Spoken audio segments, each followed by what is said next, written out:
Hello, dear friends. Good morning and Jai Swaminarayan, my dear friends. Friends, we have completed chapter 3, unit 1 and unit 1, read 1 and read 2. Now, today we are completing the exercise of unit 3 and read 2. Vocabulary. The page number is 32. The page number is 32. Now, let's see the exercise V1, vocabulary 1. To correct the meaning of the sentence, rewrite one of the underlined parts. એટલે કે underline જે કરેલું છે એના તમારે correction કરીને જ્યાં નીડફુલ હોય, જ્યાં કરેક્શન કરવાની જરૂર હોય ત્યાં જ તમારે કરેક્શન કરીને એ સેન્ટેન્સને રીરાઇટ કરવાનું છે. You have to write the sentence again. You have two frame the sentence. Example is given in modern times. The gladiators were made to fight till the last breath of life. In a modern time. Modern time it means urban time. એટલે કે અર્વાચીન સમયમાં, આજના સમયમાં.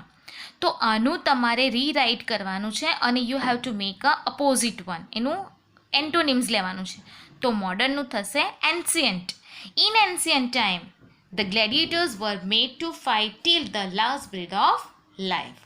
The same way here. Afforestation is the hewing down a lots of trees in the forest area. Afforestation એનું તમારું opposite થશે ડિફોરેસ્ટ્રેશન. જેના આન્સર્સનું હું તમને એક સ્ક્રીનશોટ મોકલીશ. એના ઉપર તમારે ધ્યાન આપીને એ આન્સર્સ રીરાઇટ કરવાના છે. આ V1 તમારે તમારી ફેર નોટની અંદર એટલે કે પાકી નોટની અંદર લખવાના રહેશે. ઓકે, તો afforestation is the hewing down. Hewing down it means cutting down, કાપી નાખવું.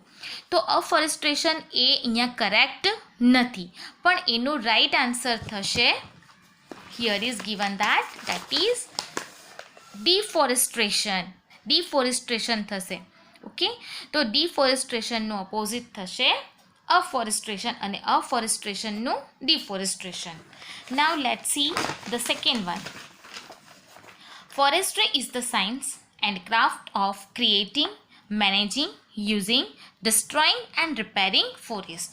ફોરેસ્ટ્રી એ અહીંયા રાઇટ આન્સર છે. એટલે ફોરેસ્ટ્રીનો એનો એ જ મિનિંગ રહેશે કે ફોરેસ્ટ્રી એ સાયન્સ છે, વિજ્ઞાન છે, એક પ્રકારની ક્રાફ્ટ છે સર્જન કરવાની. રાઇટ છે, ફોરેસ્ટ્રી જ વનીકરણ કરવું, મેનેજ કરવાનું, યુઝિંગ. પણ એની સાથે ડિસ્ટ્રોઈંગ વર્ડ મેચ થતો નથી, તો અહીંયા એનો કરેક્શન કરવાનું રહેશે. તો એનો તમારો આન્સર થશે ડિસ્ટ્રોઈંગને બદલે તમારું થશે રિન્યુઇંગ. રિન્યુઇંગ એટલે કે નવા વૃક્ષો ઉગાડવાનું. Okay, renewing. It is and repairing forest. Deforestation is the permanent construction of forest. Deforestation નથી હોતું, અફોરેસ્ટ્રેશન થશે. એટલે afforestation is the permanent construction. Construction is the right word here. એટલે એમાં કરેક્શન કરવાનું થતું નથી. It is the right one. So construction of forest in order to make the land available for other uses. The next one is example of deforestation include conservation of forest land into croplands. તો this both are right, suitable word. બંને આ વાક્યમાં કોઈ correction થતું નથી. This is the right answer only. And deforestation is the natural or intentional restocking of existing forest and woodland that have been destroyed. તો ડિફોરેસ્ટ્રેશનનો answer તમારે અહીં કરવાનો રહેશે. Afforestation is a natural or intentional restocking. Now તમને એવું થશે કે રીસ્ટોકિંગ it means what? તો રીસ્ટોકિંગનો અર્થ થાય છે પુનઃ સંગ્રહ કરવો, એનો સંગ્રહ કરીને રાખવો for existing forest and woodland. જંગલો અને લાકડાઓની જગ્યાને શેના માટે? ડિસ્ટ્રોઈડ થતાં અટકાવવા માટે. તો આના આન્સર્સ હું તમને સ્ક્રીનશોટ કરીને મોકલાવી દઈશ. ઓકે, નાવ V2. V2 એ તમારે જાતે જ કરવાનું છે. Read the sentence and tick the correct option conveying the meaning more appropriating. એટલે કે આ જે તમારા 6 જેટલા તમને જે સેન્ટેન્સ આપ્યા છે એમાં કયું અપ્રોપ્રિએટ છે ઓપ્શન એ તમારે રીડ કરીને તમારી ફેર નોટની અંદર V1 પછી V2નું કરેક્શન કરીને તમારે લખવાનું છે. ત્રણેય લખવાની જરૂર નથી. જે રાઇટ આન્સર છે તે જ તમારે you have to write. Now next one is V4, vocabulary 4. Tick mark the odd one that you know already. What is the meaning of odd one? Odd one it means not match with rest of. બીજાઓ સાથે જે match ન કરતું હોય તેને તમારે એમાંથી tick કરીને remove કરવાનું છે. For example branch, bug, twig and forest. Branch, bug and twig trio are having the similar meaning. આ ત્રણેયના સિમિલર મિનિંગ છે. બ્રાન્ચ એટલે ડાળખી, બગ એટલે ડાળખી અને ટ્વિંગ એટલે ડાળખી. એક જે સુકાઈ ગયેલી ડાળખી હોય તે, that is no one. These three are having the similar meaning. So forest, that one is odd one of among these three. આ ત્રણમાંથી ફોરેસ્ટ એ અલગ પડે છે, જંગલ એનો મિનિંગ થાય છે. તો you have to tick mark on the forest. તો rest of you have to do the same way. Vocabulary 5 also you have to complete after vocabulary 4th. Okay friends, now very important topic. We are moving on very important topic, that is function. Let's read very first the dialogues. Miss Parul, why are you so late, Sanju? Did you get up late? Sanju replied, no madam, I got up early but I could not get the bus. Miss Parul, it's not good, you always come late.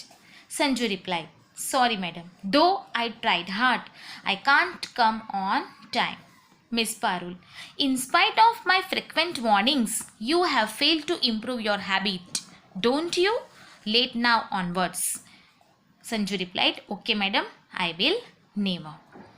So here the dialogues is going on between Parul and Sanju. Sanju અને Parul વિશે વાત થાય છે. So here the main word is, that is in spite of and though. Okay, these words are identification of function, shows contrast. આ જે શબ્દો છે though, although, even if, even though, but, yet, still, as, however, in spite of, despite of, આ બધા જ શબ્દો એ identified કરે છે કોન્ટ્રાસ્ટના. Contrast it means not match with each other. એકબીજા સાથે મેચ ના થતું હોય, that means contrast. Now first sentence is completely opposite from the second sentence. પહેલા વાક્યથી જ્યારે બીજું વાક્ય કે બીજા વાક્યથી જ્યારે પહેલું વાક્ય અપોઝિટ થતું હોય, બંને મેચ ન કરતા હોય, ત્યારે આપણે એને એડવર્બ ક્લોઝ ઓફ કોન્ટ્રાસ્ટ કહીએ છીએ. તો today we are going to learn adverb clause of contrast. It means identification of the functions, that is contrast 1.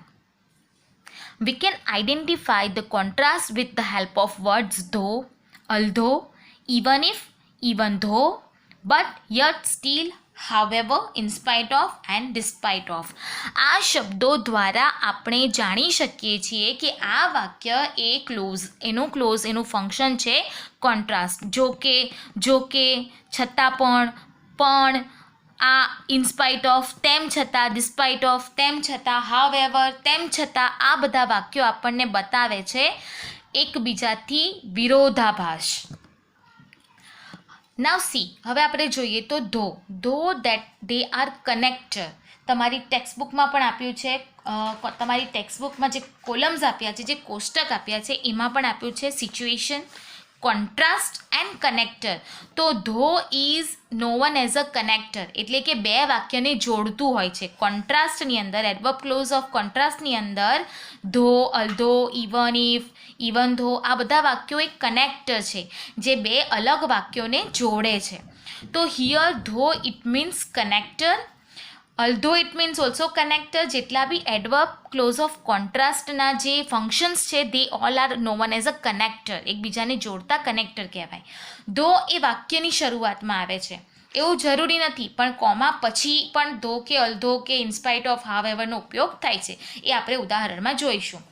Main close પહેલાં કમ્પલસરી કોમા મૂકવામાં આવે છે, એટલે કે પહેલું વાક્ય પૂરું થાય ત્યાર પછી કોમા, દેટ ઇઝ કમ્પલસરી. જો તમારે ફ્રેમ કરવાનું આવે સેન્ટેન્સ કોન્ટ્રાસ્ટનું, તો comma is compulsory over there. If you forget, your sentence will be wrong over there. જો તમે કોમા મૂકવાનું ભૂલી જાઓ અને તમારું આખું કન્સ્ટ્રક્શન વાક્યનું સાચું હોય, છતાં બી તમને ત્યાં માર્ક્સ મળતા નથી. It is the strict rule of grammar.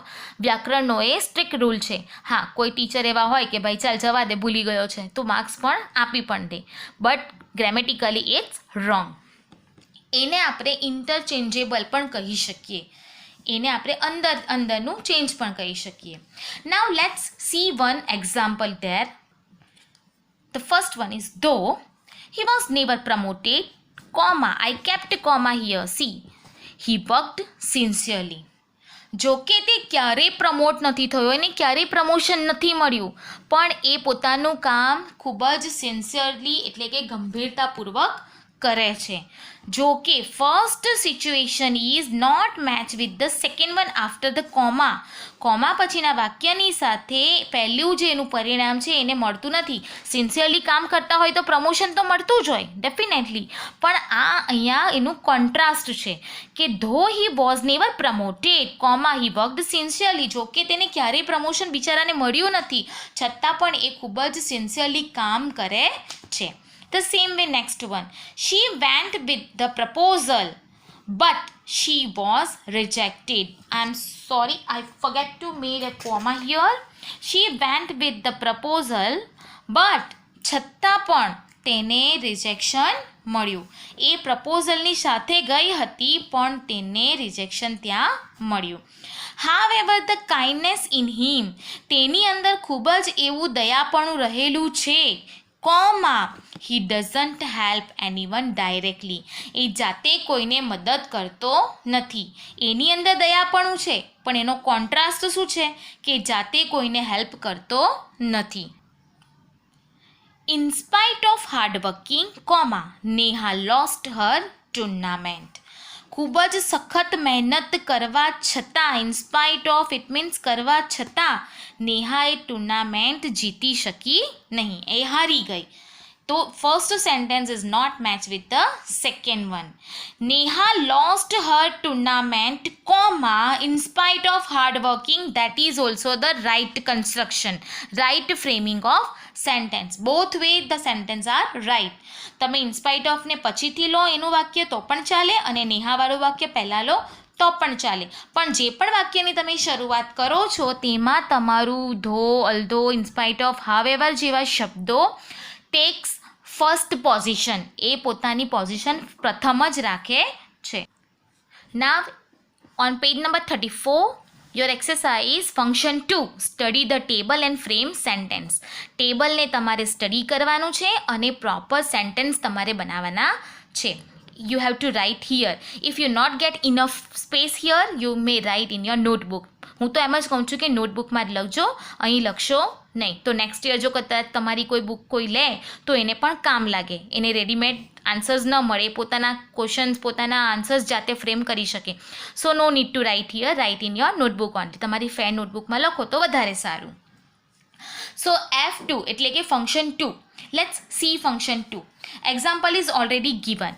What is that? Though Sardar Patel was a barrister. Sardar Patel જો કે શું હતા? લોયર હતા, બેરિસ્ટર હતા, વકીલ હતા, comma, he remained a typical farmer till his death. એમના અંત સુધી, એમના જીવનના અંત સુધી તેઓ માત્ર અને માત્ર ખેડૂત જ બનીને રહ્યા. જો કે તેઓ સરદાર પટેલ ભણેલા ગણેલા બેરિસ્ટર હતા, કોમા, છતાં પણ તેઓ શું બનીને રહ્યા? ખેડૂત બનીને જ રહ્યા. Both sentence are not match, contrast with each other. આપણે કેવું એમ દુપટ્ટાને અને કુર્તાને આપણે મેચ કરીએ, કોન્ટ્રાસ્ટ કરીએ, શર્ટને, ટી શર્ટને જીન્સ સાથે મેચ કરીએ તો કેવું કોન્ટ્રાસ્ટ હોય, છતાં બી એ ગેટઅપ આવે, તો એ પ્રમાણેનું છે આ. Okay, now let's see. Although Bachu Kaka is an old man, comma, he is an active man. Bachu Kaka કેવા છે? ઘરડા છે, છતાં પણ તેઓ કેવા છે? એક્ટિવ છે. Okay, the next one is immensely rich as Mr. Kulkarni is, comma, he is a miser one. Immensely એટલે કે વેરી મચ, ખૂબ જ વધારે પ્રમાણમાં પૈસાવાળા હોવા છતાં mister Kulkarni is, comma, a miser one. કેવા? માઇઝર એટલે કંજૂસ છે. તો આ જ સેન્ટેન્સ તમે એઝ અહીંયા ગાડી તમારા મેચમાં કોન્ટ્રાસ્ટમાં લીધું છે, પણ આ જ સેન્ટેન્સનો તમે હાવેવર તરીકે ઇન્સ્પાઇટ ઓફ કે ડિસ્પાઇટ ઓફનો યુઝ કરીને પણ બનાવી શકો. However immensely rich mister Kulkarni is, comma, he is a miser one. એ કેવા છે? કંજૂસ છે. પૈસાવાળા, ખૂબ જ પૈસાવાળા હોવા છતાં મિસ્ટર કુલકર્ણી કંજૂસ છે. Rehan was never appreciated, comma, in spite of being a man of honesty. Honest વ્યક્તિ હોવા છતાં પણ રેહાન એ ક્યારેય વખાણાયો નહીં, એનું ક્યારેય અપ્રિસિએશન થયું નહીં. In spite of being a man of honesty, Rehan was never appreciated. આ વાક્ય તમે ફર્સ્ટ પોઝિશનમાં પણ લઈ શકો. બિંગને બદલે જેવું તમારું વાક્ય અપાયું છે તમે એવું પણ લખી શકો. એમાં કોઈ પણ પ્રકારનો ફેરફાર કર્યા વગર પણ તમે લખી શકો કે in spite of a man of honesty. No need to make a, પણ જ્યારે પ્રેપોઝિશન આવે ત્યાર પછી કોઈ પણ ક્રિયાપદ હોય તો એ આઈએનજીમાં જાય છે. તો આ તમારું એક ગ્રેમેટિકલ રૂલ છે. સો in spite of being a man of honesty, Rehan was never appreciated. However, the people of Gujarat affected by earthquake, comma, they didn't, the real pronunciation is they didn't lost their courage. COURAG, courage. ગુજરાતના લોકો અર્થક્વેકથી એટલે કે ભૂકંપથી અસરગ્રસ્ત હોવા છતાં પણ તેઓ પોતાની હિંમત હાર્યા નહોતા. તો this both sentence are very much contrast with each other. So today we have completed adverb clause of contrast. It means identification of ફંક્શન્સનું આપણે કોન્ટ્રાસ્ટનો આજે એક ભાગ પૂરો કર્યો છે. Now tomorrow again I will send another video, but today you have to complete the homework F3 also, F4 also, and F5 also, and F6 also.